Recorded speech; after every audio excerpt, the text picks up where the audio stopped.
नमस्कार। Guiding growth empowering prosperity में एक नई सीरीज को लेके हम आपके सामने फिर से हाजिर हैं और इस सीरीज का नाम है large cap fund in equity category. Equity category में बहुत सारे फंड्स हैं, बहुत सारे अलग अलग तरह के कंस्ट्रेंट्स वाले सेगमेंट हैं जिसके रिस्क और रिटर्न डिफरेंट हैं। एक पहली सीरीज जिसका नाम है लार्ज कैप फंड, इस फंड में उन स्टॉक्स को प्रायोरिटी दी जाती है जो मार्केट कैपिटलाइजेशन के बेसिस पे टॉप 1 से लेके 100 तक की कतार में आते हैं। मार्केट कैपिटलाइजेशन क्या होती है?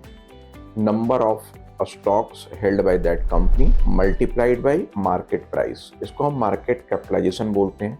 मार्केट कैपिटलाइजेशन डिटरमाइन करता है कि कोई कंपनी कितनी बड़ी है, मार्केट में उसकी क्या वैल्यू है। इस मार्केट कैपिटलाइजेशन को डिटरमाइन करते हुए ये जाना जाता है कि एक फंड मैनेजर अपने लार्ज कैप में, जिसमें उसको प्रिविलेज दी गई है 1 से 100 तक की कंपनी को चूज करने का, जिसके तकरीबन 80% या उससे ऊपर के कंस्ट्रेंट्स लार्ज कैप में होने बहुत ही ज़रूरी होते हैं। और इसीलिए इस फंड का नाम है लार्ज कैप, क्योंकि इसमें बहुत बड़ी बड़ी कंपनियां शामिल होती हैं।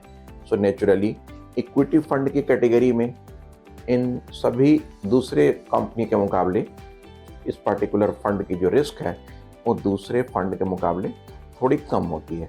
वोलेटिलिटी भी थोड़ी कम होती है, स्टेबिलिटी बेहतर होती है।